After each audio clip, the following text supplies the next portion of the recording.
Perseteruan antara Palestina dan juga Israel saat ini kembali pecah pasca kelompok organisasi Palestina bernama Hamas melancarkan serangan mendadak.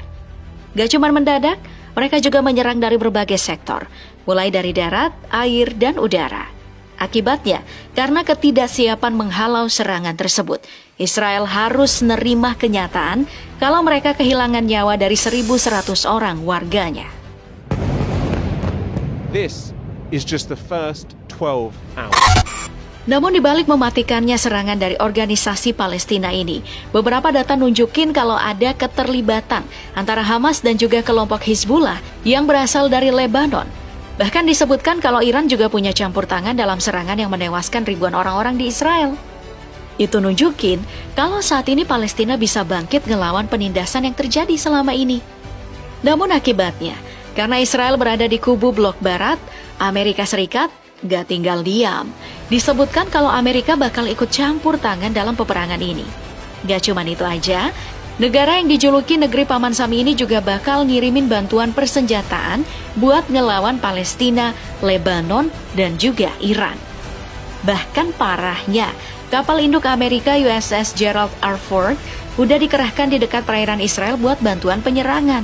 Wah gila nih Amerika, di mana-mana bantu terus ya. Namun lucunya adalah ketika bangsa Israel kehilangan banyak nyawa, blok barat ini gak henti-hentinya menyuarakan yang namanya hak asasi manusia. Mereka seolah-olah korban dari penindasan Palestina.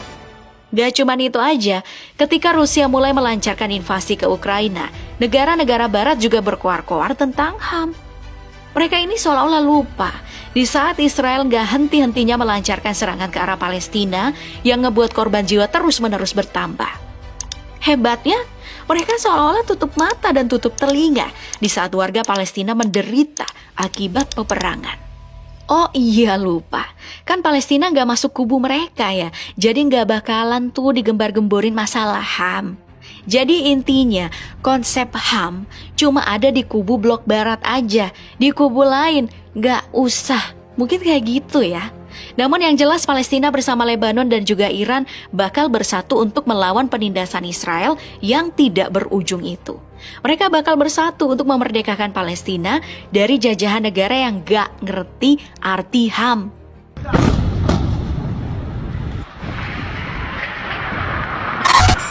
Di saat peperangan, Iran gak akan segan-segan nurunin 575.000 personil aktif bersama 350.000 personil cadangan beserta 90.000 para militer.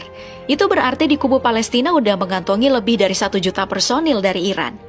Gak cuman itu aja, beberapa pasukan dari Lebanon seperti 80.000 personil aktif yang dikerahkan bersama 25.000 para militer bakal siap meluncur jika dibutuhkan. Jadinya, dari Lebanon, totalnya itu mencapai 150.000 personil. Itu belum termasuk dengan seluruh pasukan yang masuk dalam organisasi Hamas. Mereka udah pasti rela ngegadain nyawanya demi memerdekakan Palestina. Jadi di kubu Palestina mereka udah ngantongin 1,1 juta personil buat melancarkan serangan.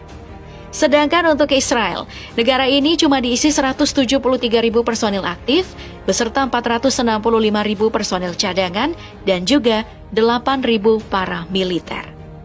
Jadi negara ini hanya mengantongi pasukan sebanyak 646.000 personil. Nah, secara kuantitas sih kubu Palestina bakal menang. Apalagi 1,1 juta personil tersebut bakal diperkuat dengan 4.071 unit tank beserta 69.685 unit kendaraan lapis baja dari pangkalan militer Iran. Gak cuma ngandelin itu aja, seluruh bagian Israel bakal musnah dengan 580 unit artileri otomatis yang bisa dikolaborasikan bersama 2.050 unit artileri manual dan juga 1.085 unit artileri roket. Itu baru persenjataan Iran doang, belum lagi persenjataan yang disediain sama Lebanon seperti 361 unit tank yang bakal dikolaborasikan bersama 9.864 unit kendaraan lapis baja.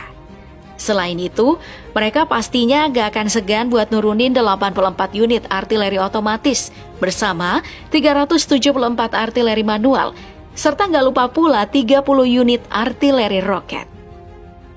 Dengan persenjataan sebanyak itu udah jelas Israel ini bakal keteteran. Pasalnya musuh Palestina ini cuma mengantongi 2.200 unit tank dan juga 56.290 unit kendaraan lapis baja. Bahkan, persenjataan lain seperti artileri otomatis sebanyak 650 unit, artileri manual 300 unit, hingga 300 unit artileri roket gak akan mampu ngelawan gabungan dari Palestina, Lebanon, dan juga Iran. Tapi, kelompok pembela Palestina harus tetap waspada. Soalnya Israel belum nurunin berbagai persenjataan di pangkalan militer angkatan lautnya. Mulai dari 7 unit korvet yang bisa dikolaborasikan bersama 5 unit kapal selamnya. Dan gak lupa pula 45 unit kapal patroli. Namun sayangnya jika disandingkan dengan Iran, Angkatan Laut Israel gak ada apa-apanya. Pasalnya di pangkalan militernya Iran mengantongi 7 unit fregat dan 3 unit korvet. Gak cuma sampai di situ aja, para pasukan tadi bisa manfaatin alutsista Iran seperti 19 unit kapal selam, beserta 21 unit kapal patroli, dan juga 1 unit kapal penyapu ranjau. Sebagai penunjang, Lebanon bakal siap ngerahin 22 unit kapal patroli mereka buat nyerang Israel dari laut.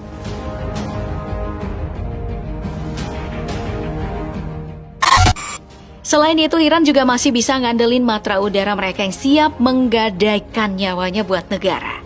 Mereka bakal ngerahin 196 unit jet tempur yang bakal sukses jika berkolaborasi bersama 23 unit pesawat serang.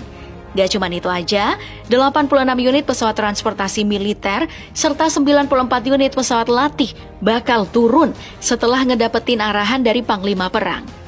Gak berhenti sampai di situ, Iran juga pastinya bakal nurunin 126 unit helikopter biasa yang akan berbaris bersama 12 unit helikopter serang. Tapi sayangnya kali ini kubu Palestina kalah jumlah alutsista. Pasalnya di Israel, mereka ini menyimpan 241 jet tempur yang bakal nyerang bersama 32 unit pesawat serang. Belum lagi, ada 15 unit pesawat transportasi militer yang bakal turun bersama 153 unit pesawat latih. Selain itu, Israel masih diperkuat dengan persenjataan seperti 126 unit helikopter biasa dan juga 48 unit helikopter serang. Tapi tenang aja, masih ada Lebanon yang juga siap menyokong persenjataan-persenjataan buat memerangi Israel. Buktinya, mereka juga punya 9 unit pesawat serang yang bisa diluncurkan bersama 9 unit pesawat latih. Gak cuma itu aja, para personil bakal diangkut make 60 unit helikopter ke medan perang. Wajar aja sih kalau gabungan antara Iran dan Lebanon bisa ngebuat Palestina jadi lebih kuat. Pasalnya negara Iran nyediain dana buat sektor militernya sebesar 5,5 miliar US dollar atau setara dengan 86,3 triliun rupiah per tahunnya. Terlebih lagi, Lebanon nganggarin biaya militernya itu sebesar 1 miliar US dollar atau setara dengan 15,6 triliun rupiah per tahunnya. Sedangkan Israel sendiri sebesar 24,3 miliar US dollar atau setara dengan 381 triliun rupiah per tahunnya.